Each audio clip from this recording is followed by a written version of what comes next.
चाचा भतीजे की सियासी जंग तेज हो गई। दोनों के बीच विधायकों और नेताओं की खींचतान भी शुरू हो गई है।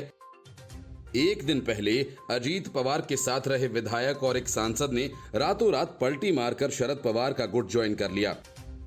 अजीत पवार के समर्थक विधायक दिलीप मोहिते पाटिल ने सोमवार को दावा किया कि अजीत पवार ने बिना बताए कल विधायकों के हस्ताक्षर लिए थे। हम उनके इस कदम से सहमत नहीं हैं। दिलीप मोहिते पाटिल शपथ ग्रहण समारोह में मौजूद थे। इनके अलावा एनसीपी विधायक मकरंद पाटिल भी बगावत के अगले दिन शरद पवार के साथ नजर आए। मकरंद पाटिल भी शपथ ग्रहण समारोह में शामिल हुए थे और सोमवार को वे शरद पवार की कार में बैठे दिखाई दिए। इसके पहले एनसीपी सांसद अमोल कोल्हे पलटी मारकर वापस शरद पवार के पास आ गए। इस बीच एनसीपी ने शपथ लेने वाले विधायकों पर एक्शन लेते हुए उन्हें बर्खास्त कर दिया है।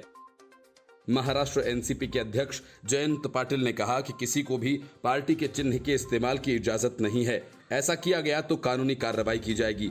एनसीपी चीफ शरद पवार भी पूरे राज्य का दौरा करने वाले हैं।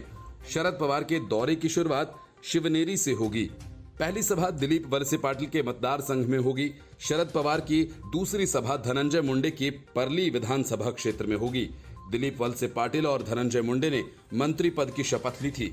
शरद पवार ने कहा कि अजीत पवार के खेमे से कई लोगों ने मुझे फोन किया और कहा कि उनकी विचारधारा एनसीपी से अलग नहीं है और वे अगले कुछ दिनों में अंतिम फैसला लेंगे। मेरे पास पहले विधायकों के जाने के 2-3 पुराने अनुभव हैं। आगे नतीजे अच्छे होंगे। महाराष्ट्र की सियासत में रविवार से शुरू हुआ ड्रामा सोमवार को भी जारी है। कल तक अजीत पवार के समर्थन में खड़े नजर आ रहे सांसद ने यू टर्न लेते हुए शरद पवार कैंप का रुख कर लिया। अमोल कोल्हे महाराष्ट्र के शिरूर से एनसीपी के सांसद हैं। अमोल कोल्हे ने खुद ट्वीट करके इस बारे में जानकारी दी। अजीत पवार समेत 9 एनसीपी विधायकों ने शिंदे सरकार के मंत्री के रूप में शपथ ली है। इसके साथ ही अजीत पवार ने पार्टी और पार्टी सिंबल पर भी दावा ठोका है। अमोल कोल्हे ने शरद पवार के साथ जाने की बात कहते हुए अपने ट्वीट में लिखा कि जब दिल और दिमाग में जंग हो तो दिल की सुनो। शायद दिमाग कभी कभी नैतिकता भूल जाता है पर दिल कभी नहीं। अमोल कोल्हे ने शरद पवार के साथ अपनी निष्ठा जाहिर की है। Bureau report, news of India.